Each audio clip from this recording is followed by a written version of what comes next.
Bibliothèque. La perfection du yoga ONE. Le yoga rejeté par Arjuna. De nombreux systèmes de yoga ont été popularisés dans le monde occidental, en particulier au cours de ce siècle, mais aucun d'entre eux n'a réellement enseigné la perfection du yoga. Dans la Bhagavad Gita, R. Krishna, la personnalité suprême de la divinité, enseigne directement à Arjuna la perfection du yoga. Si nous voulons réellement participer à la perfection du système de yoga, nous trouverons dans la Bhagavad Gita les déclarations de la personne suprême qui font autorité. Il est tout à fait remarquable que la perfection du yoga ait été enseignée au milieu d'un champ de bataille. Elle a été enseignée à Arjuna, le guerrier, juste avant qu'il ne s'engage dans une bataille fratricide. Par sentiment, Arjuna pensait, pourquoi devrais-je me battre contre mes propres parents? Cette réticence à combattre était due à l'illusion d'Arjuna, et juste pour éradiquer cette illusion, R. Krishna lui a parlé de la Bhagavad Gita. On peut imaginer le peu de temps qui s'est écoulé pendant que la Bhagavad Gita était prononcée. Tous les guerriers des deux camps étaient prêts à se battre, il ne restait donc que très peu de temps, 1 heure tout au plus.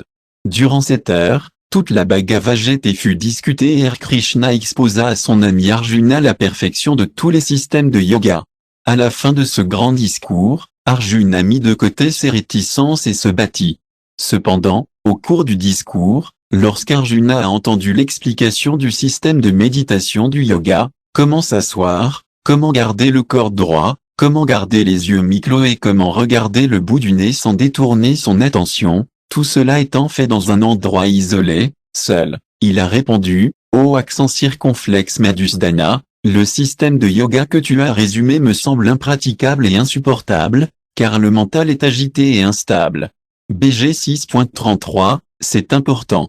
Nous devons toujours nous rappeler que nous sommes dans une situation matérielle où à chaque instant notre esprit est sujet à l'agitation. En fait, nous ne sommes pas dans une situation très confortable. Nous pensons toujours qu'en changeant de situation, nous surmonterons notre agitation mentale, et nous pensons toujours que lorsque nous atteindrons un certain point, toutes les agitations mentales disparaîtront. Mais c'est la nature même du monde matériel qui fait que nous ne pouvons pas être exempts d'anxiété. Notre dilemme est que nous essayons toujours de trouver une solution à nos problèmes, mais cet univers est conçu de telle sorte que ces solutions ne viennent jamais. N'étant pas un tricheur, étant très franc et ouvert, Arjuna dit à Krishna que le système de yoga qu'il a décrit n'est pas possible pour lui d'exécuter. En s'adressant à Krishna, il est significatif que Arjuna s'adresse à lui en tant que Madhusudana, indiquant que le Seigneur est le tueur du démon Madhu. Il est remarquable que les noms de Dieu soient innombrables, car il est souvent nommé en fonction de ses activités. En effet, Dieu a d'innombrables noms parce qu'il a d'innombrables activités. Nous ne sommes que des parties de Dieu, et nous ne pouvons même pas nous souvenir du nombre d'activités auxquelles nous nous sommes livrés depuis notre enfance jusqu'à aujourd'hui. Le Dieu éternel est illimité, et comme ses activités sont également illimitées, il a des noms illimités, dont Krishna est le principal.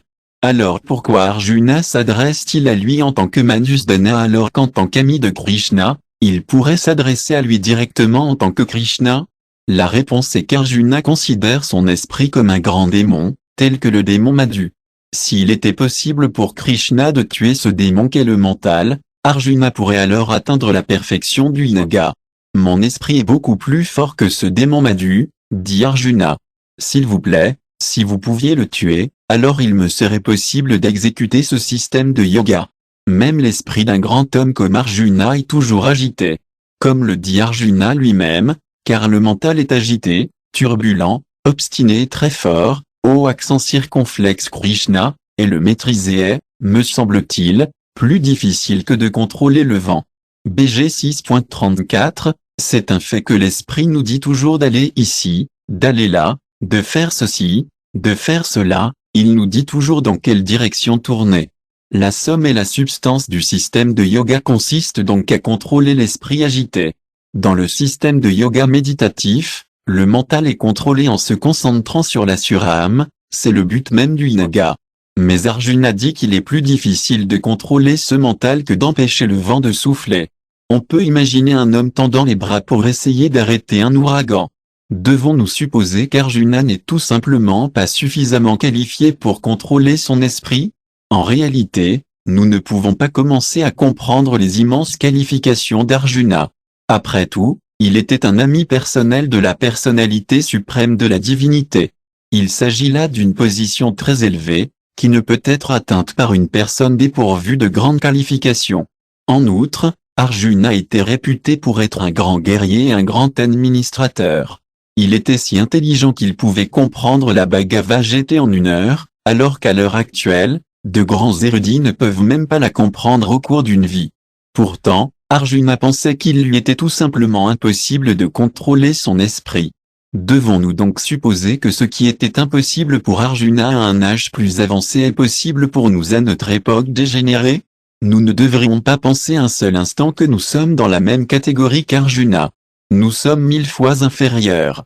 De plus, il n'y a aucune trace d'Arjuna ayant exécuté le système de yoga à quelque moment que ce soit. Pourtant, Arjuna a été loué par Krishna comme le seul homme digne de comprendre la Bhagavad Gita. Quelle était la grande qualité d'Arjuna? Krishna dit, « Tu es mon dévot. Tu es mon très cher ami. » Malgré cette qualification, Arjuna a refusé d'exécuter le système de yoga méditatif décrit par Krishna. Que devons-nous en conclure?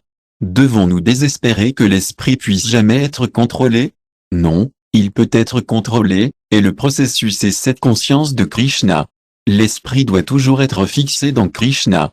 Dans la mesure où l'esprit est absorbé par Krishna, il a atteint la perfection du yoga. Dans leur Bhagavatam, au 12e chant, Ukadeva Gosvamdi Amarjaparki qu'à l'âge d'or, le Satya Yuga, les gens vivaient pendant 100 000 ans, et qu'à cette époque, lorsque les entités vivantes avancées vivaient aussi longtemps, il était possible d'exécuter ce système méditatif de yoga.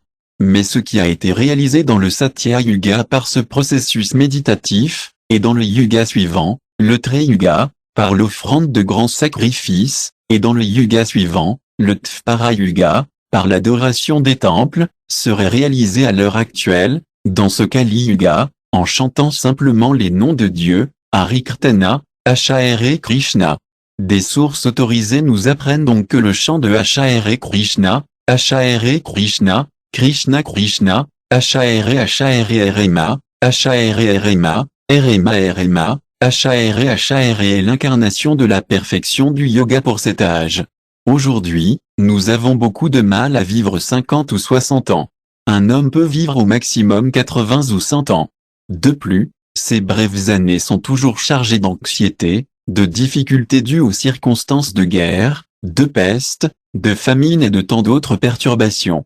Nous ne sommes pas non plus très intelligents et, en même temps, nous sommes malheureux. Telles sont les caractéristiques de l'homme vivant dans le Kali Yuga, un âge dégradé. Ainsi, nous ne pourrons jamais atteindre le succès dans ce système de yoga méditatif décrit par Krishna. Tout au plus pouvons-nous satisfaire nos caprices personnels par une pseudo-adaptation de ce système. C'est ainsi que des gens paient de l'argent pour assister à des cours de gymnastique et de respiration profonde, et ils sont heureux s'ils pensent pouvoir allonger leur durée de vie de quelques années ou jouir d'une meilleure vie sexuelle. Mais nous devons comprendre qu'il ne s'agit pas là du véritable système de yoga. À notre époque, ce système de méditation ne peut pas être correctement exécuté. En revanche, toutes les perfections de ce système peuvent être réalisées grâce au Bhakti Yoga, le processus sublime de la conscience de Krishna, en particulier le mantra yoga, la glorification de Krishna par le chant de Hare Krishna. Cela est recommandé dans les écritures védiques et introduit par de grandes autorités comme Chaitanya Mahaprabhu. En effet, la Bhagavad Gita proclame que les Mahatmas, les grandes âmes, chantent toujours les gloires du Seigneur. Si l'on veut être un Mahatma au sens de la littérature védique, au sens du si l'on se réfère à la Bhagavad Gita et aux grandes autorités, il faut adopter ce processus de conscience de Krishna et de chant de Hare Krishna. Mais si nous nous contentons de faire semblant de méditer en nous asseyant très droit en position du lotus et en entrant en transe comme une sorte d'artiste, c'est une autre chose. Mais nous devons comprendre que de tels spectacles n'ont rien à voir avec la perfection réelle du yoga. La maladie matérielle ne peut être guérie par des médicaments artificiels. Nous devons prendre le vrai remède directement auprès de Krishna. De le yoga, un travail de dévotion. Nous avons entendu les noms de tant de yoga et de yo différents, Mais dans la Bhagavad Gita, Krishna dit que le véritable yo est celui qui s'est abandonné entièrement à moi. Krishna proclame qu'il n'y a pas de différence entre le renoncement, sannyasa, et le yoga. Ce qu'on appelle renoncement est la même chose que le yoga, ou le fait de se lier au suprême, car personne ne peut devenir un yo s'il ne renonce pas au désir de satisfaction des sens. BG 6.2, la Bhagavad Gita décrit 3 types fondamentaux de yoga, le karma yoga, le jnana yoga et le bhakti yoga. Les systèmes de yoga peuvent être comparés à un escalier. Quelqu'un peut être sur la première marche, quelqu'un peut être à mi-chemin, ou quelqu'un peut être sur la dernière marche. Lorsqu'une personne est élevée à certains niveaux, elle est connue comme karma-yo, jnana-yo, etc. Dans tous les cas, le service au Seigneur suprême est le même. Il n'y a qu'une différence d'élévation. Ainsi, Krishna dit à Arjuna qu'il doit comprendre que le renoncement, sannyasa, et le yoga sont identiques, car sans être libéré du désir et de la satisfaction des sens, on ne peut devenir ni un yo ni un sanny. Certains yo pratiquent le yoga pour le profit, mais ce n'est pas le vrai yoga. Tout doit être mis au service du Seigneur. Tout ce que nous faisons en tant que travailleurs ordinaires ou en tant que sanny ou en tant que yo ou en tant que philosophe doit être fait dans la conscience de Krishna. Lorsque nous sommes absorbés par la pensée de servir Krishna et que nous agissons dans cette conscience, nous pouvons devenir de véritables sannys et de véritables yo. Pour ceux qui font le premier pas dans l'escalier du système de yoga, il y a du travail. Il ne faut pas penser que parce qu'on commence le yoga, on doit arrêter de travailler. Dans la Bhagavad Gita, Krishna demande à Arjuna de devenir un yo, mais il ne lui dit jamais de cesser de se battre. Bien au contraire. Bien sûr, on peut se demander comment une personne peut être un yo et en même temps un guerrier. Notre conception de la pratique du yoga consiste à s'asseoir très droit, les jambes croisées et les yeux mi-clos, à fixer le bout de son nez et à se concentrer ainsi dans un endroit isolé. Alors comment se fait-il que Krishna demande à Arjuna de devenir un yo et en même temps de participer à une guerre civile épouvantable? Tel est le mystère de la Bhagavad Gita, on peut rester un combattant et en même temps être le plus grand yo, le plus grand sanny. Comment cela est-il possible? Dans la conscience de Krishna, il suffit de se battre pour Krishna, de travailler pour Krishna, de manger pour Krishna, de dormir pour Krishna et de consacrer toutes ses activités à Krishna. C'est ainsi que l'on devient le plus grand yo et le plus grand sanny. Tel est le secret. Dans le 6e chapitre de la Bhagavad Gita, Krishna explique à Arjuna comment pratiquer la méditation mais Arjuna le rejette comme étant trop difficile. Comment Arjuna est-il alors considéré comme un grand yo? Bien que Krishna ait vu qu'Arjuna rejetait le système méditatif, il a proclamé qu'Arjuna était le plus grand yo parce que tu penses toujours à moi. Penser à Krishna est l'essence de tous les systèmes de yoga, du karma, du jnana, de la bhakti ou de tout autre système de yoga, de sacrifice ou de charité. Toutes les activités recommandées pour la réalisation spirituelle aboutissent à la conscience de Krishna, en pensant toujours à Krishna. La véritable perfection de la vie humaine consiste à être toujours conscient de Krishna et à être toujours conscient de Krishna tout en accomplissant tous les types d'activités. Au stade préliminaire, il est conseillé de toujours travailler pour Krishna. On doit toujours être à la recherche d'une tâche ou d'un engagement, car c'est une mauvaise politique que de rester inactif, même une seconde. Lorsque l'on devient plus avancé grâce à de tels engagements, il se peut que l'on ne travaille pas physiquement, mais on est toujours engagé intérieurement en pensant constamment à Krishna. Au stade préliminaire, cependant, il est toujours conseillé d'engager ses sens au service de Krishna. Il existe une grande variété d'activités que l'on peut accomplir pour servir Krishna. La Société internationale pour la conscience de Krishna a pour but d'aider les aspirants dévots à s'orienter dans ces activités. Pour ceux qui travaillent dans la conscience de Krishna, il n'y a tout simplement pas assez d'heures dans la journée pour servir Krishna. Il y a toujours des activités, des engagements de jour comme de nuit, que l'étudiant de la conscience de Krishna accomplit avec joie. C'est le stade du vrai bonheur, un engagement constant pour Krishna et la diffusion de la conscience de Krishna dans le monde entier. Dans le monde matériel, on peut être très fatigué si l'on travaille tout le temps, mais si l'on travaille dans la conscience de Krishna, on peut chanter Hare Krishna et s'engager dans le service de dévotion 24 heures sur 24 sans jamais être fatigué. Mais si l'on vibre une vibration mondaine, on s'épuise rapidement.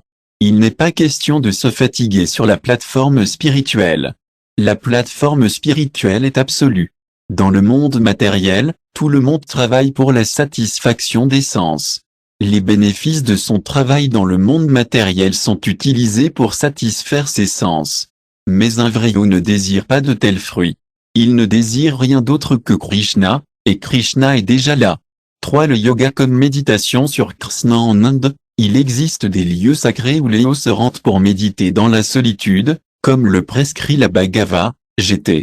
Traditionnellement, le yoga ne peut être exécuté dans un lieu public, mais en ce qui concerne le kirtana, le mantra yoga, ou le yoga consistant à chanter le mantra Hare Krishna, Hare Krishna, Hare Krishna, Krishna Krishna, Hare Rema, Hare Rema, Rema, Hare, plus il y a de personnes présentes, mieux c'est. Lorsque le Seigneur Chaitanya Mahaprabhu pratiquait le kirtana en Inde, il y a environ 500 ans, il organisait dans chaque groupe 16 personnes pour diriger les chants, et des milliers de personnes chantaient avec eux. Cette participation au kirtana, au chant public des noms et des gloires de Dieu, est tout à fait possible et même facile à notre époque, mais en ce qui concerne le processus méditatif du yoga, c'est très difficile. La Bhagavad Gita précise que pour pratiquer le yoga méditatif, il faut se rendre dans un lieu saint et isolé. En d'autres termes, il est nécessaire de quitter son domicile. À notre époque de surpopulation, il n'est pas toujours possible de trouver un endroit isolé, mais ce n'est pas nécessaire pour le Bhakti Yoga. Dans le système du Bhakti Yoga, il existe 9 processus différents: l'écoute, le chant, le souvenir, servir, vénérer la déité dans le temple, prier, exécuter les ordres, servir Krishna en tant qu'ami et se sacrifier pour lui. Parmi ces activités, Ravakirtanam, l'écoute et le chant, sont considérés comme les plus importants. Lors d'un kirtana public, une personne peut chanter Hare Krishna, Hare Krishna, Krishna Krishna, Hare Rema, Hare Rema, Rema, Hare, tandis qu'un groupe écoute, et à la fin du mantra, le groupe peut répondre, et de cette façon, il y a une réciprocité de l'écoute et du chant.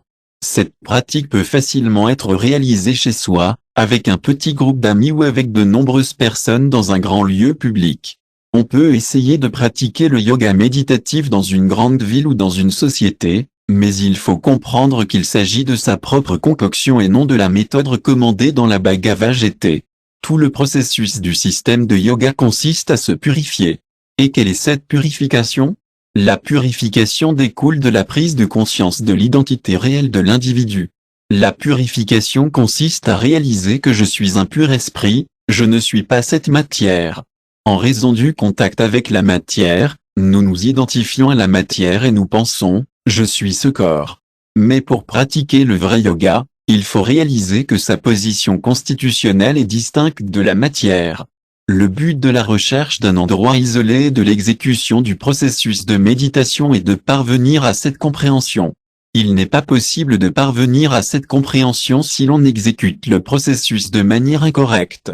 Quoi qu'il en soit, c'est la considération du Seigneur Chaitanya Mahaprabhu, en cet âge de querelle et de désaccord, Kali Yuga, il n'y a pas d'autre moyen de réalisation spirituelle que le chant des noms. Il n'y a pas d'autre moyen, il n'y a pas d'autre moyen, il n'y a pas d'autre moyen. On pense généralement, du moins dans le monde occidental, que le système du yoga implique la méditation sur le vide. Or, les littératures védiques ne recommandent pas de méditer sur un quelconque vide. Les Védas affirment plutôt que le yoga signifie la méditation sur vide, ce qui est également affirmé dans la Bhagavad Gita.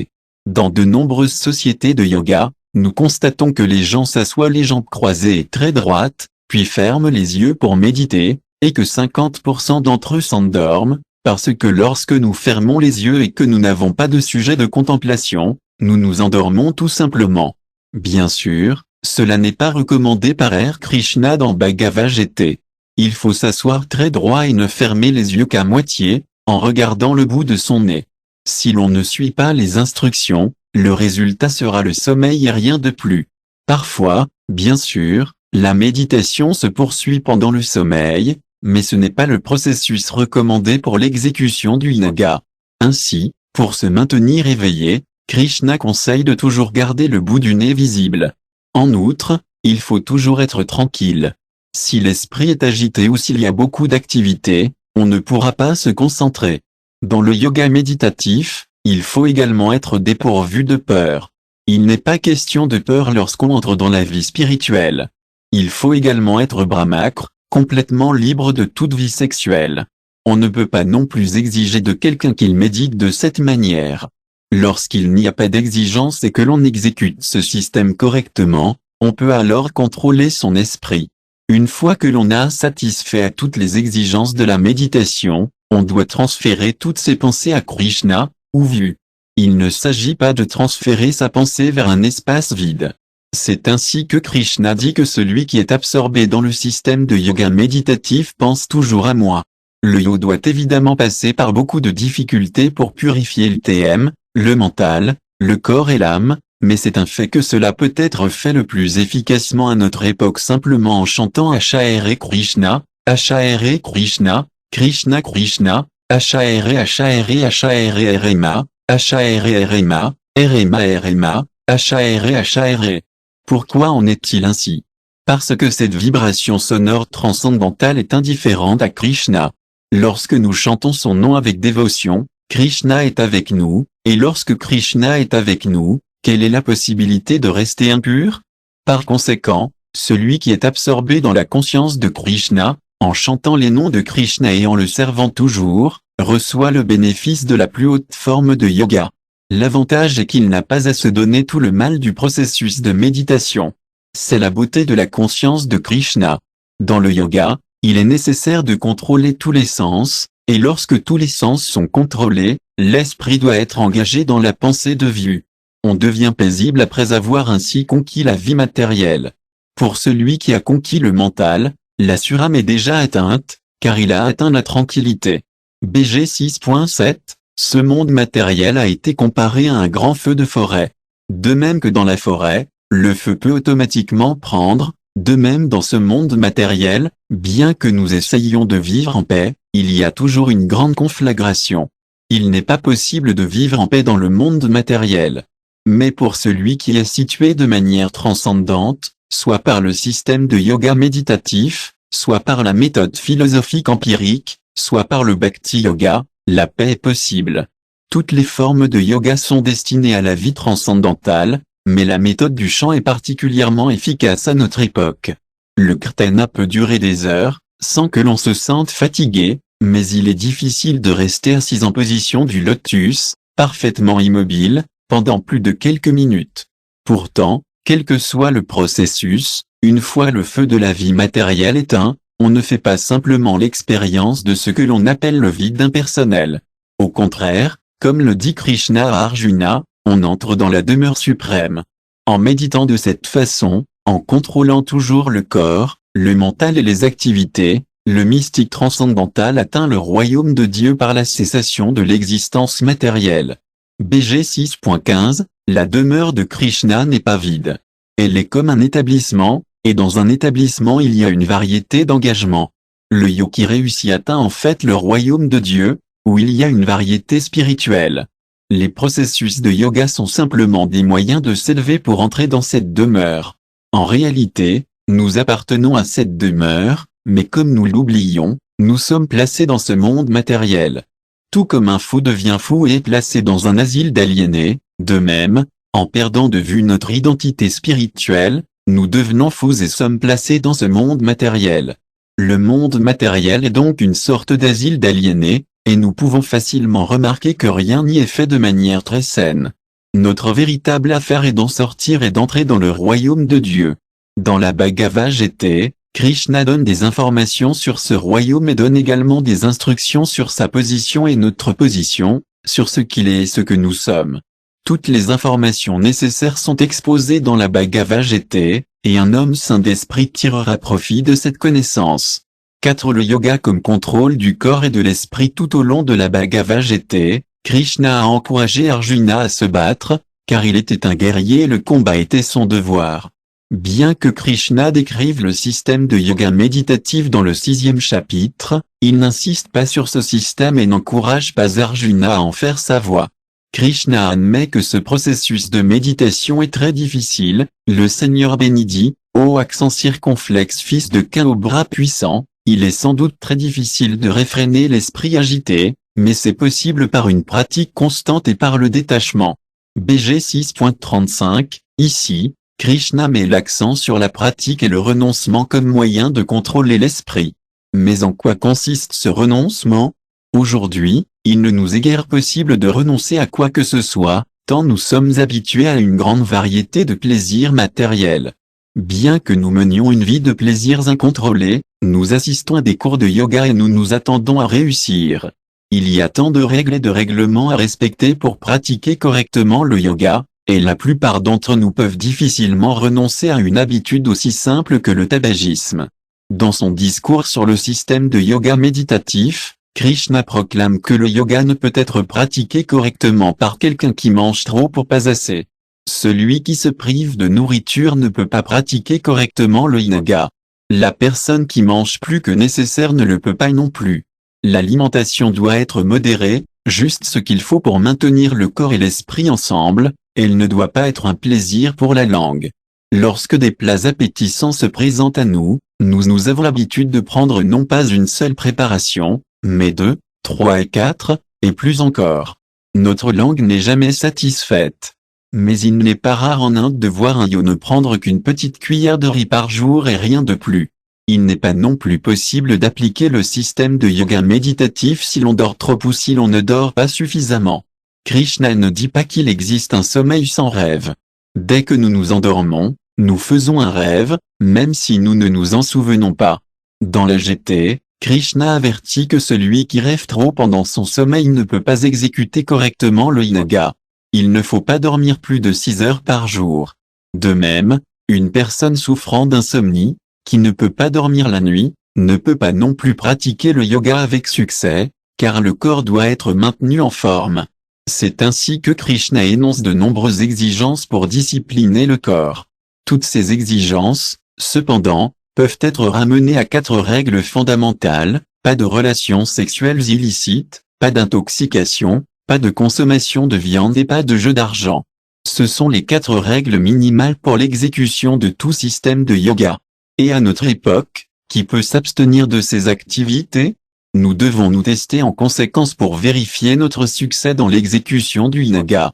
Un transcendentaliste doit toujours essayer de concentrer son esprit sur le soi suprême, il doit vivre seul dans un endroit isolé et doit toujours contrôler soigneusement son esprit. Il devrait être libre de tout désir et de tout sentiment de possession. BG 6.10, ce verset nous permet de comprendre qu'il est du devoir du yoga de toujours rester seul. Le yoga méditatif ne peut être pratiqué en assemblée, du moins pas selon la Bhagavad Gita. Dans le système méditatif, il n'est pas possible de concentrer son esprit sur la super-soul, sauf dans un endroit isolé. En Inde, de nombreux yogis se réunissent encore au Kumbh. En général, ils sont isolés, mais en de rares occasions, ils viennent assister à des fonctions spéciales. En Inde, il y a encore des milliers de yogis et de sages, et tous les 12 ans environ, ils se réunissent dans des lieux saints particuliers, Allahabad, etc. De même qu'en Amérique, il y a des réunions d'hommes d'affaires conventions. Le yogi, en plus de vivre dans un endroit isolé, doit également être libre de tout désir et ne doit pas penser qu'il pratique le yoga pour obtenir des pouvoirs matériels. Il ne doit pas non plus accepter de cadeaux ou de faveurs de la part des gens. S'il pratique correctement ce yoga méditatif, il reste seul dans les jungles, les forêts ou les montagnes et évite complètement la société. À tout moment, il doit être convaincu que c'est pour lui qu'il est devenu un yogi.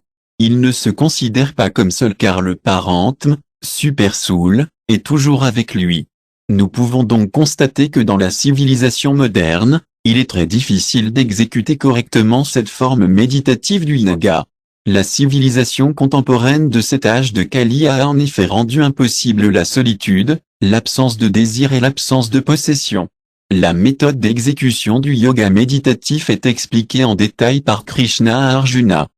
Krishna dit, pour pratiquer le yoga, Il faut se rendre dans un endroit isolé et étendre de l'herbe pua sur le sol, puis la recouvrir d'une peau de cerf et d'un tissu doux. Le siège ne doit être ni trop haut ni trop bas et doit être situé dans un lieu sacré. Le yo doit alors s'y asseoir très fermement et pratiquer le yoga en contrôlant le mental et les sens, en purifiant le cœur et en fixant le mental sur un seul point.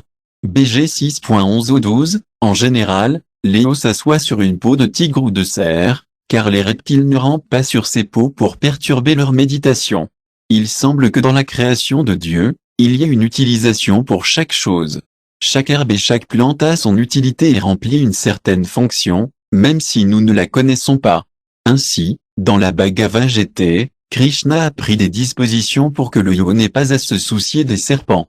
Après avoir trouvé un bon endroit pour s'asseoir dans un environnement isolé, le yo commence à purifier le TM, le corps, l'esprit et l'âme. Le yo ne doit pas se dire, maintenant, je vais essayer d'obtenir des pouvoirs merveilleux. Parfois, les yo atteignent certains siddhis, ou pouvoirs, mais ce n'est pas le but du yoga, et les vrais yo n'en font pas étalage. Le vrai yo pense, je suis maintenant contaminé par cette atmosphère matérielle, je dois donc me purifier. Nous pouvons rapidement constater que le contrôle du corps et de l'esprit n'est pas une chose facile et que nous ne pouvons pas les contrôler aussi facilement que nous pouvons aller au magasin et acheter quelque chose. Mais Krishna indique que ces règles peuvent être facilement suivies lorsque nous sommes dans la conscience de Krishna. Bien sûr, tout le monde est motivé par la vie sexuelle, mais celle-ci n'est pas découragée pour autant. Nous avons ce corps matériel, et tant que nous l'aurons, le désir sexuel sera présent. De même, tant que nous avons un corps, nous devons manger pour l'entretenir et nous devons dormir pour le reposer. Nous ne pouvons pas espérer supprimer ces activités, mais les littératures védiques nous donnent des lignes directrices pour réglementer l'alimentation, le sommeil, l'accouplement, etc. Si nous voulons réussir dans le système du yoga, nous ne pouvons pas permettre à nos sens débridés de nous entraîner sur les chemins des objets des sens, c'est pourquoi des directives sont établies. Le Seigneur R. Krishna indique que le mental peut être contrôlé par la régulation. Si nous ne régulons pas nos activités, notre esprit sera de plus en plus agité.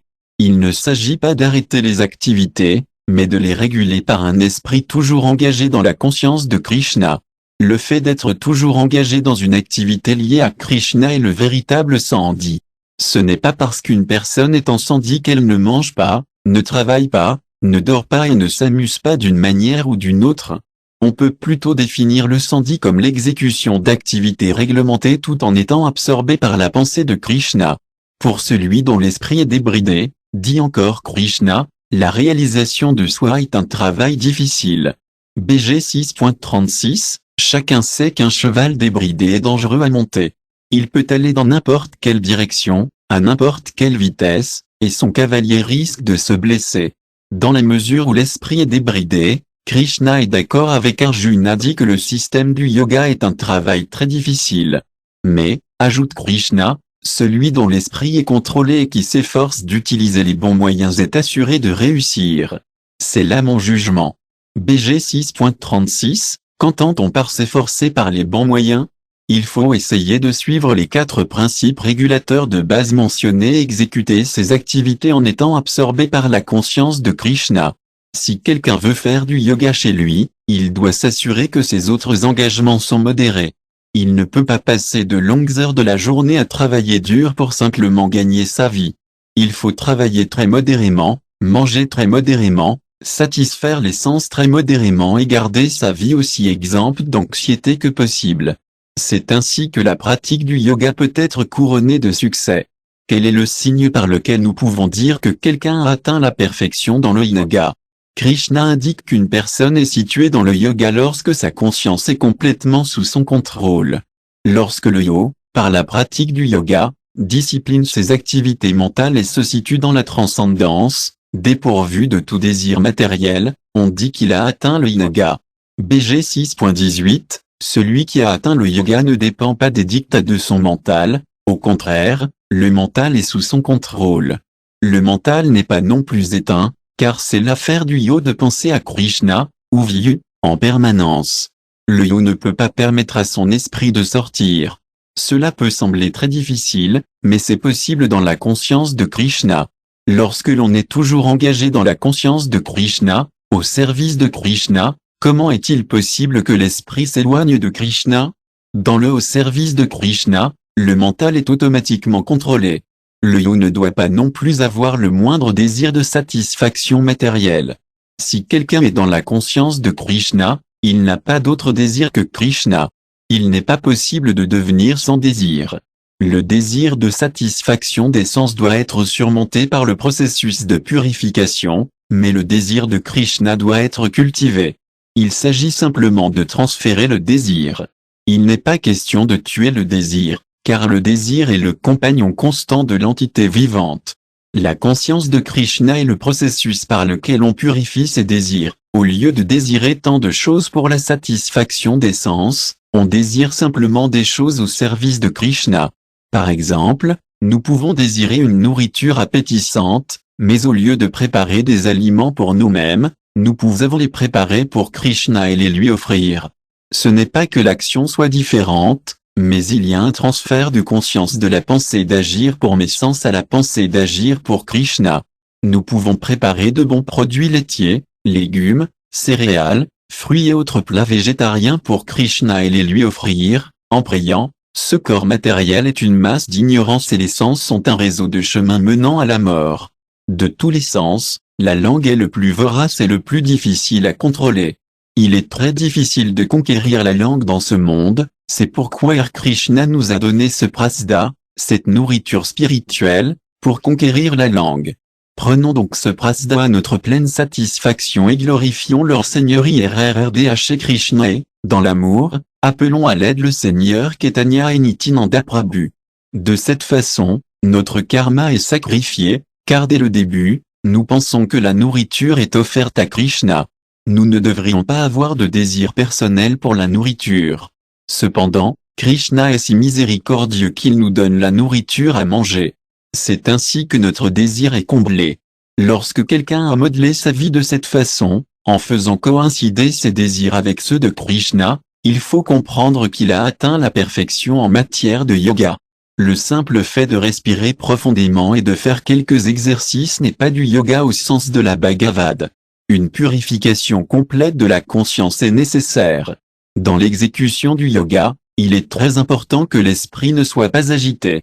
De même qu'une lampe dans un endroit sans vent ne vacille pas, de même le transcendentaliste, dont le mental est contrôlé, reste toujours stable dans sa méditation sur le soi transcendant. BG 6.19, lorsqu'une bougie se trouve dans un endroit sans vent, sa flamme reste droite et ne vacille pas. Le mental, comme la flamme, est sensible à tant de désirs matériels qu'à la moindre agitation, il se met à bouger.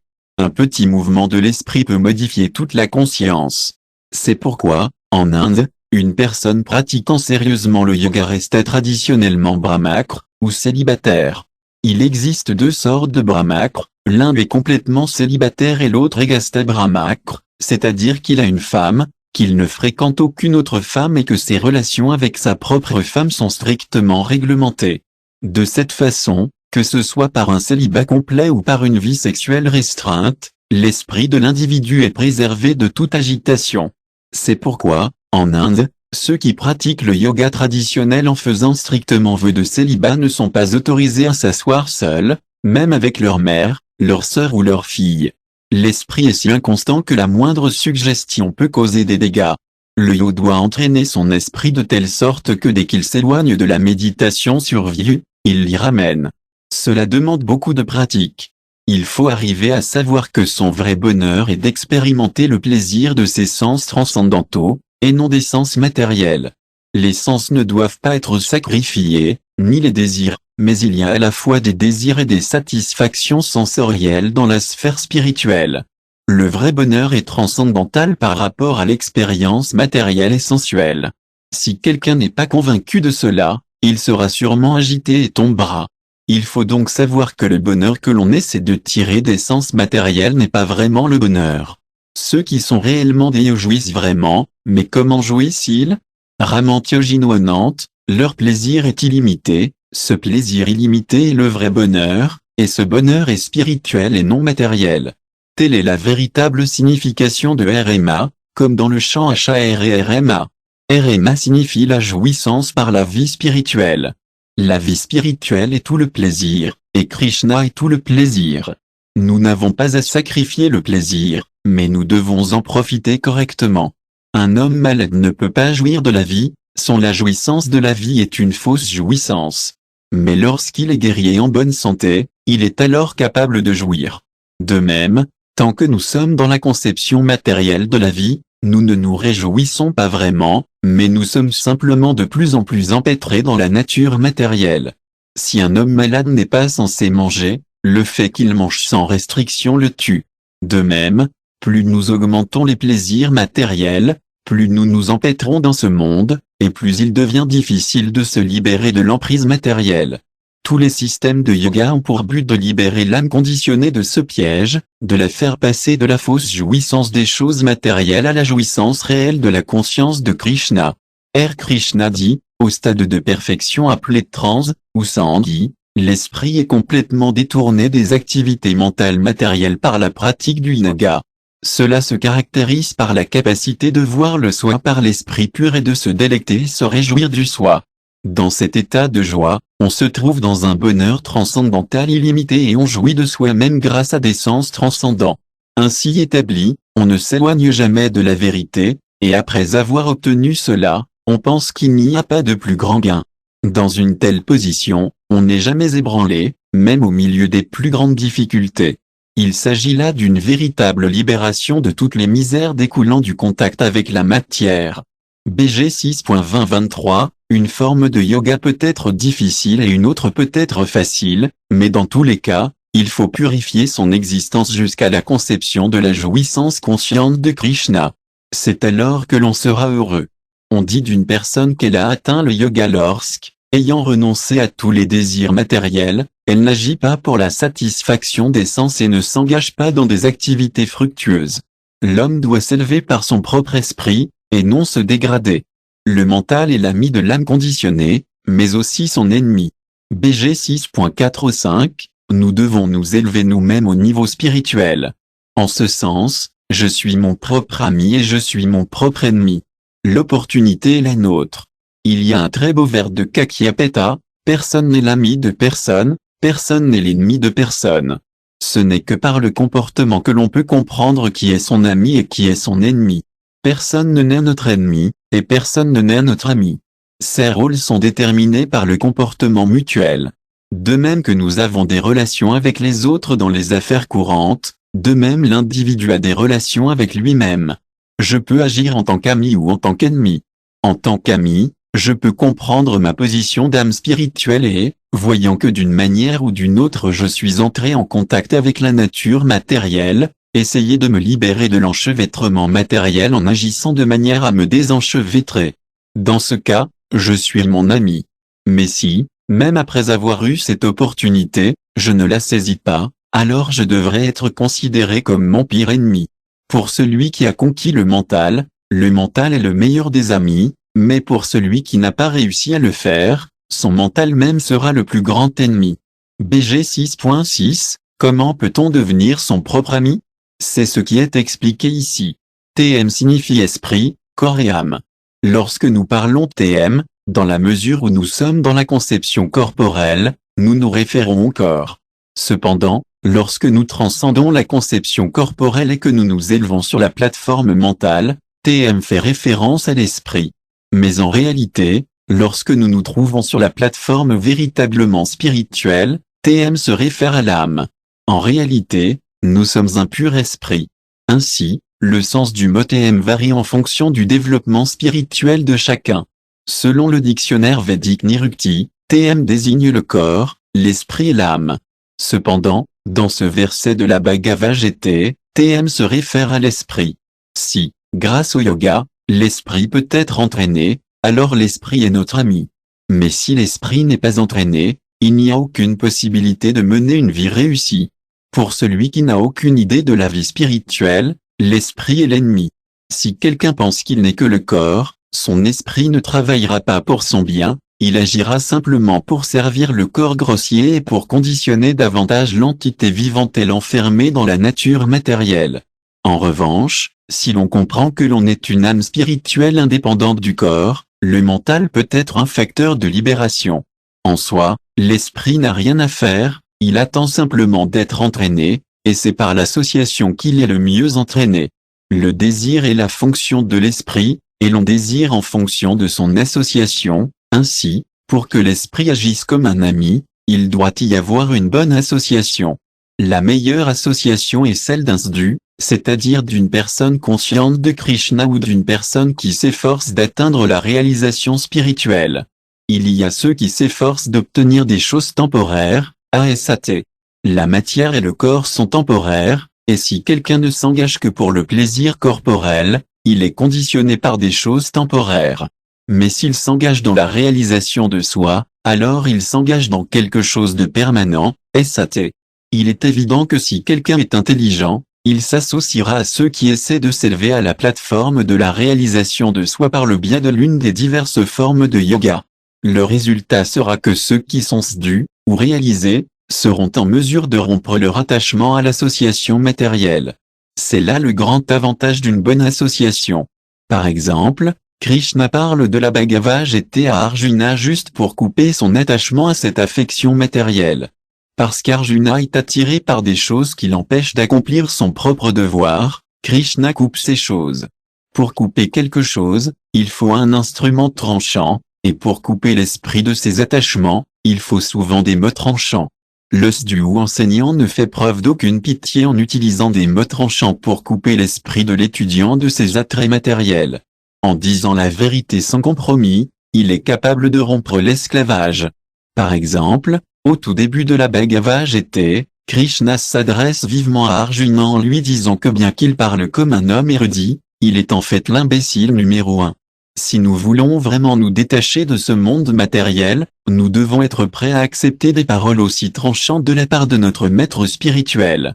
Le compromis et la flatterie n'ont aucun effet lorsque des mots forts sont nécessaires. Dans la Bhagavad Gita, la conception matérielle de la vie est condamnée en de nombreux endroits. Celui qui pense que le pays dans lequel il est né est digne d'adoration, ou celui qui se rend dans des lieux saints tout en ignorant les sadhus qui s'y trouvent, est comparé à un âne. De même qu'un ennemi pense toujours à faire du mal, de même l'esprit non entraîné entraînera une personne de plus en plus profondément dans l'enchevêtrement matériel. Les âmes conditionnées luttent très durement avec le mental et les autres sens. Puisque l'esprit dirige les autres sens, il est de la plus haute importance de faire de l'esprit son ami.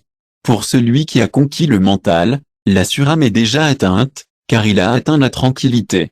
Pour un tel homme, le bonheur et la détresse, la chaleur et le froid, l'honneur et le déshonneur sont tous identiques. BG 6.7, en entraînant le mental, on atteint en fait la tranquillité, car le mental nous entraîne toujours sur des choses non permanentes, tout comme un cheval débridé entraînera un char sur une route périlleuse. Bien que nous soyons permanents et éternels, d'une manière ou d'une autre, nous sommes attirés par les choses non permanentes. Mais le mental peut être facilement entraîné s'il est simplement fixé sur Krishna. Tout comme un fort est sûr lorsqu'il est défendu par un grand général, si Krishna est placé dans le fort du mental, il n'y aura aucune possibilité d'entrer pour l'ennemi. L'éducation matérielle, la richesse et le pouvoir n'aident pas à contrôler le mental. Un grand dévot prie, quand pourrais-je penser à toi en permanence? Mon esprit est toujours en train de me traîner, mais dès que je suis capable de fixer mon esprit sur les pieds de lotus de Krishna, il devient clair. Lorsque le mental est clair, il est possible de méditer sur la surâme. Le parentme, ou super soul, est toujours assis dans le cœur avec l'âme individuelle. Le système du yoga consiste à concentrer l'esprit sur le parentme, ou super soul, qui se trouve dans le cœur. Le verset de la Bhagavad Gita cité précédemment indique que celui qui a conquis le mental et a surmonté tout attachement aux choses non permanentes peut être absorbé dans la pensée du parentme. Une personne ainsi absorbée devient libre de toute dualité et de toute désignation erronée. 5. Le yoga en tant que libération de la dualité et de la désignation. Ce monde matériel est un monde de dualité à un moment donné, nous sommes soumis à la chaleur de l'été, à l'instant suivant, au froid de l'hiver. Ou encore, nous sommes heureux à un moment et affligés à l'autre. Nous sommes honorés à un moment et déshonorés à l'autre. Dans le monde matériel de la dualité, Il est impossible de comprendre une chose sans comprendre son contraire. Il n'est pas possible de comprendre ce qu'est l'honneur si je ne comprends pas le déshonneur. De même, je ne peux pas comprendre ce qu'est la misère si je n'ai jamais goûté au bonheur. Je ne peux pas non plus comprendre ce qu'est le bonheur si je n'ai pas goûté à la misère. Il faut transcender ces dualités, mais tant que ce corps sera là, ces dualités seront là aussi. Dans la mesure où l'on s'efforce de sortir des conceptions corporelles, non pas du corps mais des conceptions corporelles, il faut apprendre à tolérer ces dualités. Dans le 2e chapitre de la Bhagavad Gita, Krishna informe Arjuna que la dualité de la détresse et du bonheur est due au corps seul. C'est comme une maladie de peau, ou une démangeaison de peau. Ce n'est pas parce qu'il y a une démangeaison qu'il faut s'acharner à la gratter. Nous ne devrions pas devenir fous ou abandonner notre devoir simplement parce que les moustiques nous piquent. Il y a tant de dualités que l'on doit tolérer, mais si l'esprit est fixé dans la conscience de Krishna, toutes ces dualités paraîtront insignifiantes. Comment peut-on tolérer de telles dualités? On dit d'une personne qu'elle est établie dans la réalisation de soi et qu'elle est appelée yogi, ou mystique, lorsqu'elle est pleinement satisfaite en vertu de la connaissance et de la réalisation qu'elle a acquise. Une telle personne se situe dans la transcendance et est maîtresse d'elle-même. Il voit tout, que ce soit des cailloux, des pierres ou de l'or, comme étant identiques. BG 6.8, Jnana signifie connaissance théorique, et Vijnana se réfère à la connaissance pratique. Par exemple, un étudiant en sciences doit étudier les conceptions scientifiques théoriques ainsi que les sciences appliquées. Les connaissances théoriques seules ne sont d'aucune utilité. Il faut être capable d'appliquer ces connaissances. De même, en yoga, il faut avoir non seulement des connaissances théoriques, mais aussi des connaissances pratiques. Comprendre simplement que je ne suis pas ce corps tout en agissant de manière absurde ne sert à rien. Il existe de nombreuses sociétés dont les membres discutent sérieusement de la philosophie Vedanta tout en fumant, en buvant et en jouissant d'une vie sensuelle. Il ne sert à rien de ne posséder que des connaissances théoriques.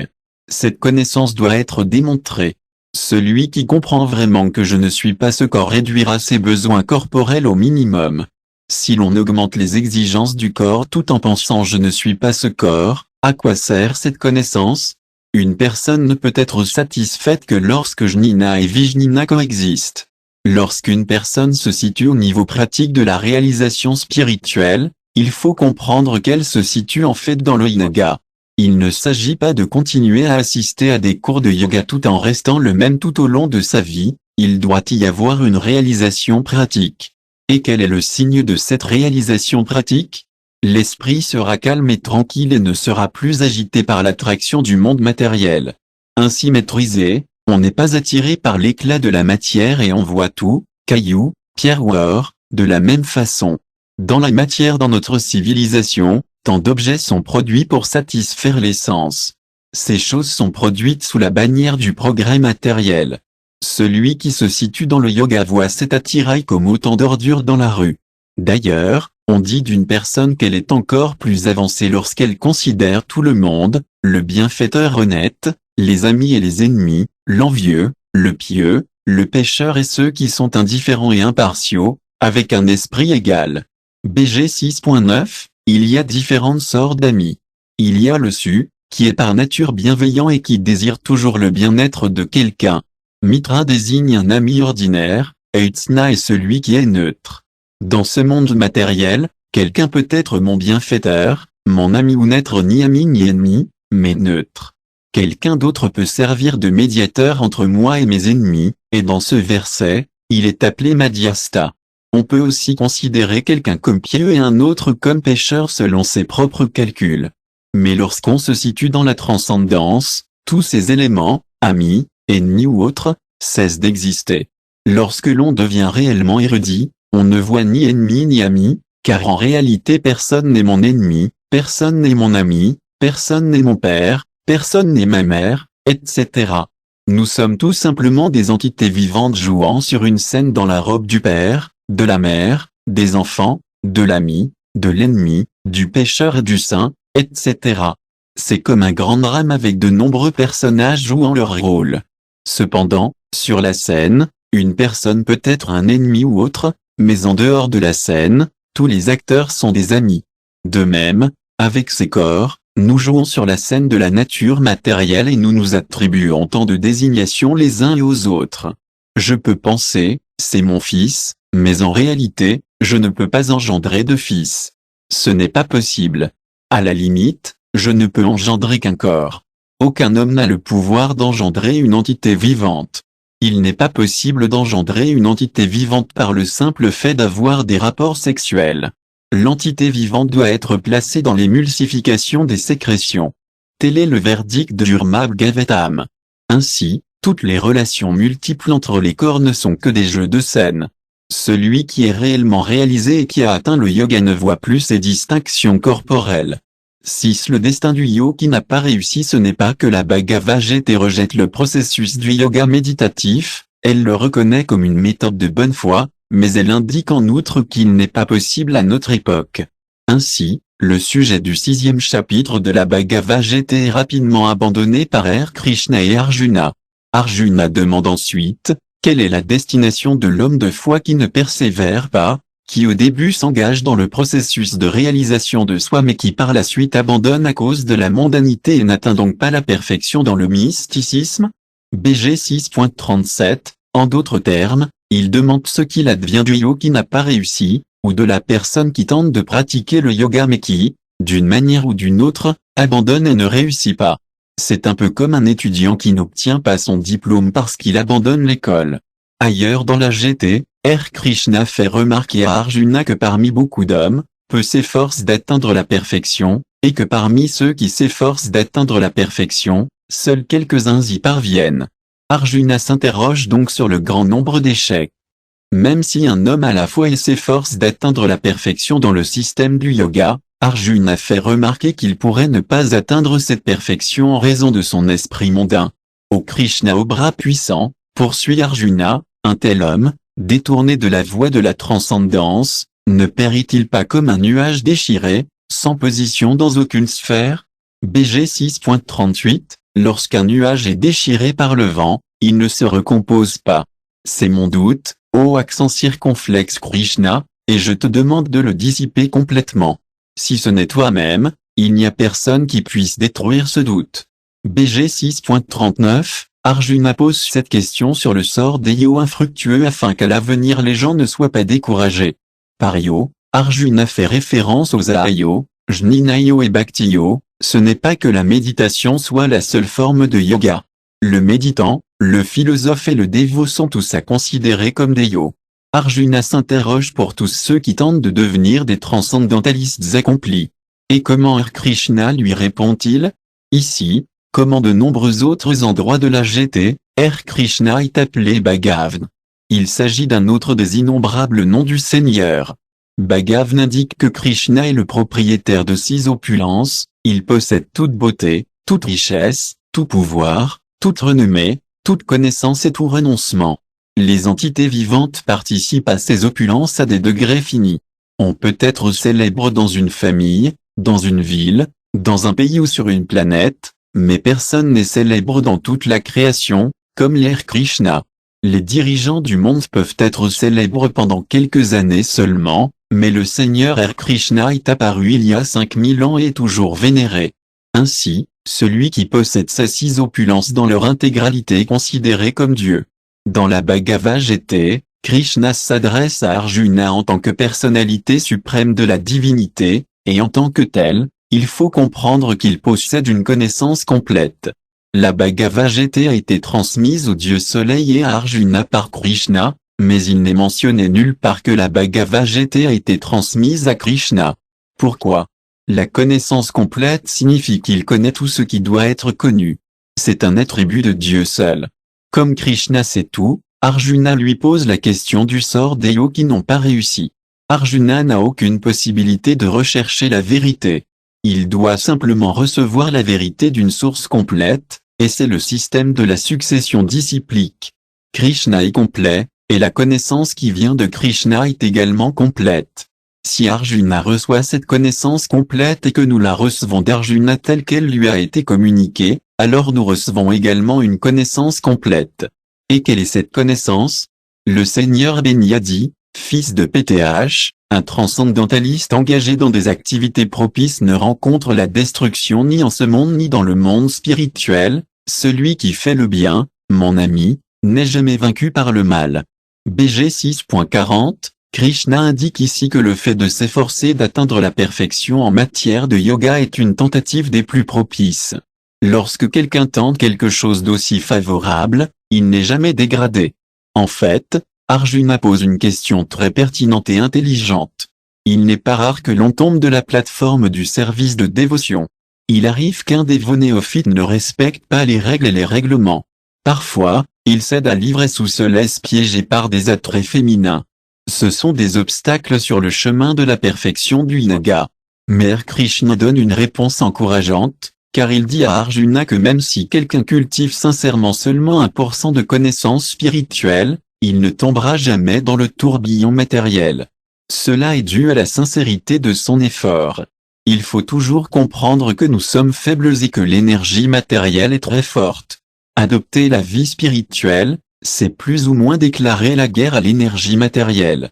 L'énergie matérielle essaie de piéger l'âme conditionnée autant que possible, et lorsque l'âme conditionnée essaie de se libérer de ses griffes par l'avancement spirituel de la connaissance, la nature matérielle devient plus stricte et plus difficile. Elle s'efforce vigoureusement de tester la sincérité de l'aspirant spiritualiste. L'énergie matérielle, ou maille, offrira alors plus d'attrait. À cet égard, il y a l'histoire de Vivmitra Muni, un grand roi, un Kshatriya, qui a renoncé à son royaume et s'est engagé dans le processus de yoga afin de devenir plus avancé sur le plan spirituel. À cette époque, il était possible d'exécuter le processus de yoga méditatif. Vivmitra Muni médita si intensément qu'Indra, le roi du ciel, le remarqua et pensa, cet homme essaie d'occuper mon poste. Les planètes célestes sont également matérielles, et il y a de la concurrence, aucun homme d'affaires ne veut qu'un autre homme d'affaires le dépasse. Craignant que Vivmitra Muni ne le dépose, Indra envoya une jeune fille de la société céleste, nommée Mona, pour le séduire sexuellement. Mona était naturellement très belle, et elle avait l'intention de perturber les méditations du Muni. En effet, il se rendit compte de sa présence féminine en entendant le son de ses bracelets, et il leva immédiatement les yeux de sa méditation, la vie fut captivée par sa beauté. C'est ainsi que la belle fille Akintal est née de leur conjugaison. À la naissance de Akintal, Vivmitra se lamenta, « Oh, j'essayais juste de cultiver la connaissance spirituelle, et encore une fois, j'ai été piégé. » Il était sur le point de s'enfuir lorsque Mona fit venir sa belle-fille devant lui et le réprimanda. Malgré ses supplications, Vivmitra se résolut à partir quand même. Il y a donc toutes les chances d'échouer sur la voie yogique, même un grand sage comme Vivmitra Muni peut tomber à cause de l'attrait matériel. Bien que le Muni soit tombé pour le moment, il s'est à nouveau résolu à poursuivre le processus du yoga, et c'est ce que nous devrions faire. Krishna nous informe que de tels échecs ne doivent pas être une cause de désespoir. Le célèbre proverbe dit que l'échec est le pilier du succès. Dans la vie spirituelle en particulier, l'échec n'est pas décourageant. Krishna affirme très clairement que même en cas d'échec, il n'y a pas de perte, ni dans ce monde, ni dans l'autre. Celui qui s'engage dans cette voie propice de la culture spirituelle n'est jamais complètement vaincu. Qu'arrive-t-il au spiritualiste qui n'a pas réussi? R. Krishna explique spécifiquement, le yo infructueux, après de nombreuses années de plaisir sur les planètes des vivants pieux, est né dans une famille de justes ou dans une famille de riches aristocrates. Ou bien il naît dans une famille de transcendantalistes qui sont assurément d'une grande sagesse. En vérité, une telle naissance est rare en ce monde. BG 6.41o, il existe de nombreuses planètes dans l'univers, et sur les planètes supérieures, le confort est plus grand, la durée de vie est plus longue et les habitants sont plus religieux et pieux. Comme on dit que 6 mois sur Terre équivalent à un jour sur les planètes supérieures, le yogi n'a pas réussi reste sur ces planètes supérieures pendant de très nombreuses années. Les littératures védiques décrivent leur vie comme s'étendant sur 10 000 ans. Ainsi, même si l'on échoue, on est promu sur ces planètes supérieures. Mais on ne peut pas y rester perpétuellement. Lorsque les fruits ou les résultats des activités pieuses d'une personne expirent, elle doit retourner sur Terre. Pourtant, même en revenant sur cette planète, le yogi n'a pas réussi rencontre des circonstances heureuses, car il naît soit dans une famille très riche, soit dans une famille pieuse. En général, selon la loi du karma, si quelqu'un accomplit des actes pieux, il est récompensé dans la vie suivante par une naissance dans une famille très aristocratique ou très riche, ou bien il devient un grand érudit, ou encore il naît très beau. Quoi qu'il en soit, ceux qui entament sincèrement une vie spirituelle ont la garantie d'une naissance humaine dans la vie suivante, non seulement une naissance humaine, mais une naissance dans une famille très pieuse ou très riche. Ainsi, celui qui a une si bonne naissance doit comprendre que sa fortune est due à ses pieux antécédents. Ces facilités sont données par le Seigneur, qui est toujours prêt à nous donner les moyens de l'atteindre. Ces facilités sont données par le Seigneur, qui est toujours prêt à nous donner les moyens de l'atteindre. Krishna veut simplement s'assurer de notre sincérité. Dans le Bhagavatam, il est dit que chaque personne a son propre devoir dans la vie, indépendamment de sa position et de sa société. Si, toutefois, il abandonne son devoir prescrit, d'une manière ou d'une autre, soit par sentiment, soit par association, soit par folie ou autre, se met à l'abri de Krishna, et si, en raison de son immaturité, il tombe de la voie dévotionnelle, il n'y a toujours pas de perte pour lui. En revanche, si une personne s'acquitte parfaitement de ses devoirs mais ne s'approche pas de Dieu, que gagne-t-elle? Sa vie est en effet sans bénéfice. Mais une personne qui s'est approchée de Krishna est mieux placée, même si elle peut tomber de la plateforme yogique. Krishna ajoute que de toutes les bonnes familles où l'on peut naître, famille de marchands prospères, de philosophes ou de méditants, la meilleure est la famille d'Eyo. Celui qui naît dans une famille très riche peut être induit en erreur. Il est normal pour un homme qui reçoit de grandes richesses d'essayer d'en profiter, ainsi, les fils d'hommes riches deviennent souvent des ivrognes ou des chasseurs de prostituées. De même, celui qui naît dans une famille pieuse ou brahmanique devient souvent très enflé et orgueilleux, pensant « je suis une brahma, je suis un homme pieux ». La déchéance est possible dans les familles riches comme dans les familles pieuses, mais celui qui naît dans une famille de yo ou de dévots a une bien meilleure chance de cultiver à nouveau cette vie spirituelle dont il s'est éloigné. Krishna dit à Arjuna, en prenant une telle naissance, il ravive à nouveau la conscience divine de sa vie antérieure, et il essaie de progresser encore pour atteindre le succès complet, ô accent circonflexe fils de Kuru. BG 6.43, en naissant dans une famille de personnes qui pratiquent le yoga ou le service de dévotion, on se souvient des activités spirituelles que l'on a accomplies dans sa vie précédente. Quiconque prend au sérieux la conscience de Krishna n'est pas une personne ordinaire, il doit avoir suivi le même processus dans sa vie précédente. Pourquoi en est-il ainsi? En vertu de la conscience divine de sa vie précédente, il est automatiquement attiré par les principes yogiques, même sans les rechercher. BG 6.44, dans le monde matériel, nous avons fait l'expérience que nous ne transportons pas nos biens d'une vie à l'autre. Je peux avoir des millions de dollars à la banque, mais dès que mon corps est fini, mon solde bancaire l'est aussi. À la mort, le solde de la banque ne part pas avec moi, il reste à la banque pour que quelqu'un d'autre en profite. Ce n'est pas le cas de la culture spirituelle. Même si quelqu'un agit très peu sur la plateforme spirituelle, il emporte cela avec lui dans sa prochaine vie, et il reprend à partir de là. Lorsque quelqu'un reprend cette connaissance qui a été interrompue, il doit savoir qu'il doit maintenant terminer l'équilibre et achever le processus yogique. Il ne faut pas prendre le risque de terminer le processus dans une autre naissance, mais se résoudre à le terminer dans cette vie. Nous devrions être déterminés de cette manière, d'une manière ou d'une autre. Dans ma dernière vie, je n'ai pas terminé ma culture spirituelle. Maintenant, Krishna m'a donné une autre opportunité, alors laissez-moi l'achever dans cette vie. Ainsi, après avoir quitté ce corps, on ne prendra plus naissance dans ce monde matériel, où la naissance, la vieillesse, la maladie et la mort sont omniprésentes, mais retournera à Krishna. Celui qui s'abrite sous les pieds de lotus de Krishna voit ce monde matériel simplement comme un lieu de danger. Pour celui qui s'adonne à la culture spirituelle, ce monde matériel est en fait impropre. R.L.A. Bhaktisiddhanta Sarasvati avait l'habitude de dire, cet endroit n'est pas digne d'un gentleman. Une fois que l'on a approché Krishna et que l'on a essayé de progresser spirituellement, Krishna, qui se trouve dans le cœur, commence à donner des instructions. Dans la GT, R. Krishna dit que pour celui qui veut se souvenir de lui, il donne le souvenir, Et pour celui qui veut l'oublier, il lui permet d'oublier.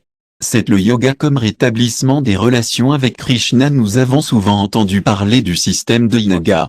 Le système de yoga est approuvé par la Bhagavad Gita, mais le système de yoga de la Bhagavad Gita est spécialement destiné à la purification. L'objectif est triple: contrôler les sens, purifier les activités et se lier à Krishna dans une relation réciproque. La vérité absolue se réalise en 3 étapes: le Brahman impersonnel, le Paramātma localisé, Super Soul, et finalement Bhagavan, la personnalité suprême de la divinité. En dernière analyse, la vérité absolue suprême est une personne. Il est simultanément la surâme omniprésente dans le cœur de toutes les entités vivantes et au cœur de tous les atomes, et il est également le Brahma-Jyoti, ou l'effusion de lumière spirituelle. Bhagavan Krishna est plein d'opulence en tant que personnalité suprême de la divinité, mais en même temps il est plein de renoncement. Dans le monde matériel, nous constatons que celui qui possède beaucoup d'opulence n'est pas très enclin à y renoncer, mais Krishna n'est pas comme cela. Il peut renoncer à tout et rester complet en lui-même. Lorsque nous lisons ou étudions la Bhagavad Gita sous la direction d'un maître spirituel authentique, nous ne devons pas penser que le maître spirituel présente ses propres opinions. Ce n'est pas lui qui parle. Il n'est qu'un instrument. Le véritable orateur est la personnalité suprême de la divinité, qui est à la fois à l'intérieur et à l'extérieur. Au début de son discours sur le système de yoga dans le 6e chapitre de la Bhagavad Gita, Krishna dit: « Celui qui n'est pas attaché au fruit de son travail et qui travaille comme il en a l'obligation et dans l'ordre de vie renoncé, et c'est lui le vrai mystique, pas celui qui n'allume pas de feu et n'accomplit pas de travail. » BG 6.1 Tout le monde travaille et attend un résultat. On peut se demander à quoi sert le travail si l'on n'en attend aucun résultat. Le travailleur exige toujours une rémunération ou un salaire. Mais ici, Krishna indique que l'on peut travailler uniquement par sens du devoir, sans attendre les résultats de ses activités. Si l'on travaille de cette façon, on est en fait un sani, on est dans l'ordre de vie des renonçants. Selon la culture védique, il existe 4 stades de vie: Brahmacre, Gastha, Vanaprastha et Sannyasa. Brahmacre est la vie étudiante consacrée à la formation à la compréhension spirituelle. La vie de Gastha est une vie de ménage marié. Lorsque l'on atteint l'âge approximatif de 50 ans, on peut prendre la décision de devenir membre de la famille. L'ordre Vanaprastha, c'est-à-dire qu'il quitte sa maison et ses enfants y voyage avec sa femme vers les lieux saints de pèlerinage. Enfin, il abandonne femme et enfants et reste seul pour cultiver la conscience de Krishna, et cette étape est appelée Sannyasa, ou ordre de vie renoncé. Cependant, Krishna indique que pour un sani, le renoncement n'est pas tout. Il doit en outre s'acquitter d'un certain devoir. Quel est donc le devoir d'un sani, de celui qui a renoncé à la vie de famille et qui n'a plus d'obligations matérielles? Son devoir est des plus responsables, il s'agit de travailler pour Krishna. D'ailleurs, c'est le véritable devoir de chacun à tous les stades de la vie. Dans la vie de chacun, il y a 2 devoirs, l'un est de servir l'illusion, l'autre de servir la réalité. Lorsque l'on sert la réalité, on est un vrai sani. Et lorsqu'on sert l'illusion, on est trompé par les mailles. Il faut cependant comprendre qu'il est en toutes circonstances contraint de servir. Soit il sert l'illusion, soit il sert la réalité. La position constitutionnelle de l'entité vivante est d'être un serviteur, pas un maître. On peut penser qu'on est le maître, mais on est en fait un serviteur. Lorsqu'on a une famille, on peut penser qu'on est le maître de sa femme, de ses enfants, de sa maison, de son entreprise, etc. On est en fait le serviteur de sa femme, de ses enfants et de son entreprise. Le président peut être considéré comme le maître du pays, mais il est en fait le serviteur du pays. Notre position est toujours celle d'un serviteur, soit comme serviteur de l'illusion, soit comme serviteur de Dieu. Si, toutefois, nous restons les serviteurs de l'illusion, notre vie est gâchée. Bien sûr, chacun pense qu'il n'est pas un serviteur, qu'il ne travaille que pour lui-même. Bien que les fruits de son travail soient éphémères et illusoires, il l'oblige à devenir un serviteur de l'illusion, ou un serviteur de ses propres sens. Mais lorsqu'une personne s'éveille à ses sens transcendantaux et se situe réellement dans la connaissance, elle devient alors un serviteur de la réalité. Lorsque l'on accède à la plateforme de la connaissance, on comprend qu'en toutes circonstances, on est un serviteur. Puisqu'il n'est pas possible pour lui d'être maître, il est bien mieux placé pour servir la réalité plutôt que l'illusion. Lorsque l'on prend conscience de cela, on atteint la plateforme de la connaissance réelle. Par Sanisa, l'ordre de vie renoncé, nous nous référons à quelqu'un qui a atteint cette plateforme. Le Sanisa est une question de réalisation et non de statut social. Il est du devoir de chacun de devenir conscient de Krishna et de servir la cause de Krishna. Lorsqu'une personne réalise cela, elle devient un Mahatma, ou une grande âme. Dans la Bhagavad, Krishna dit qu'après de nombreuses naissances, lorsque quelqu'un arrive à la plateforme de la vraie connaissance, il s'abandonne à moi. Pourquoi en est-il ainsi? Vsudeva Sarvamiti. Le sage réalise que Vsudeva, Krishna, est tout. Cependant, Krishna dit qu'une telle grande âme est rarement trouvée. Pourquoi en est-il ainsi? Si une personne intelligente comprend que le but ultime de la vie est de s'abandonner à Krishna, pourquoi hésiterait-elle? Pourquoi ne pas se rendre immédiatement? Quel est l'intérêt d'attendre tant de naissances? Lorsque quelqu'un en arrive à ce point d'abandon, il devient un véritable sani. Krishna ne force jamais personne à s'abandonner à lui. L'abandon est le résultat de l'amour transcendantal. Là où il y a de la force et là où il n'y a pas de liberté, il ne peut y avoir d'amour.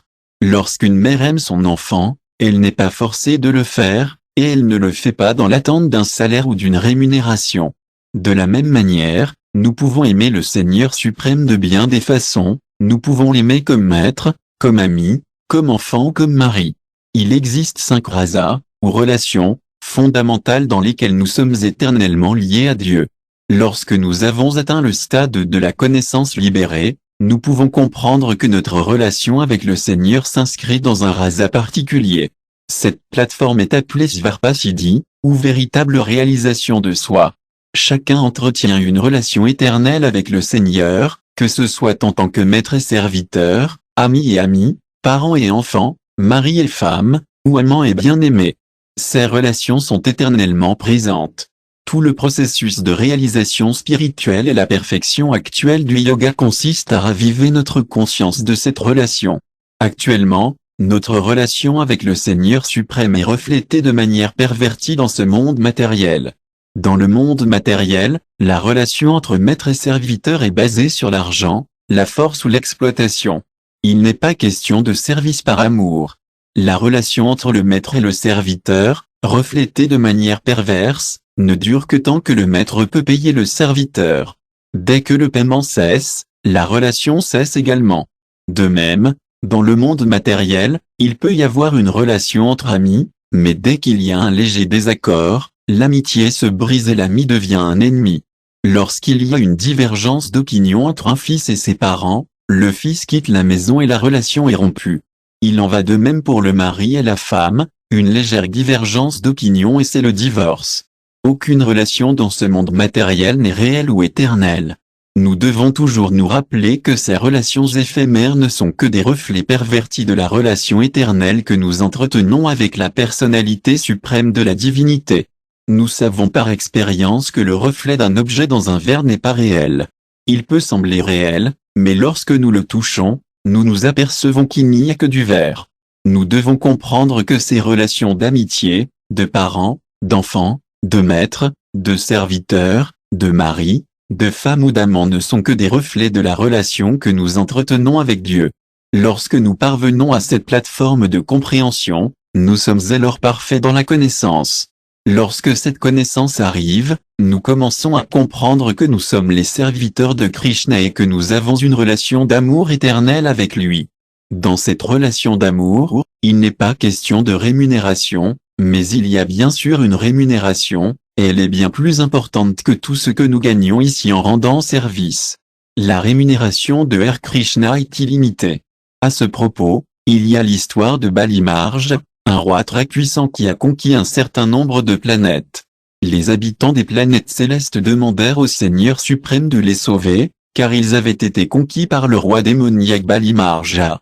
Après avoir entendu leurs supplications, Hare Krishna prit la forme d'un garçon nain Brahma et s'approcha de Bali-Marja en disant « Mon cher roi, j'aimerais que tu me donnes quelque chose. » Tu es un grand monarque et tu es réputé pour faire la charité au Brahma, alors voudrais-tu me donner quelque chose?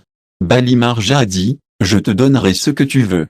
Je veux simplement tout le territoire que je peux couvrir en 3 étapes, a déclaré le garçon. Le roi répondit, oh, c'est tout? Et que ferez-vous d'un si petit terrain? Même s'il est petit, il me suffira, dit le garçon en souriant. Bali Marja accepta, et le petit nain fit 2 pas et couvrit tout l'univers.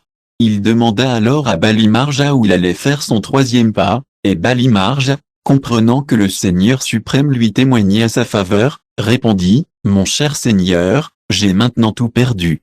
Je n'ai pas d'autre bien, mais j'ai mes têtes. Aurais-tu l'amabilité de t'y rendre? Le Seigneur R. Krishna était alors très satisfait de Bali Marja, et il lui demanda, que veux-tu de moi? Je n'ai jamais rien attendu de toi, dit Bali Marja.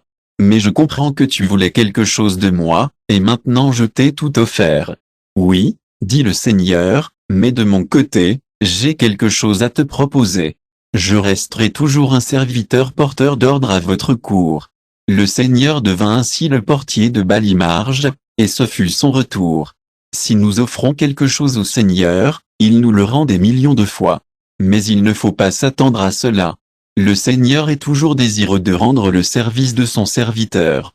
Celui qui pense que le service du Seigneur est en fait son devoir est parfait dans la connaissance et a atteint la perfection du yoga. 8. La perfection du yoga c'est donc un fait que, dans la progression de l'entité vivante vers la perfection du yoga, la naissance dans une famille de yo ou de dévots est une grande aubaine, car une telle naissance donne un élan particulier.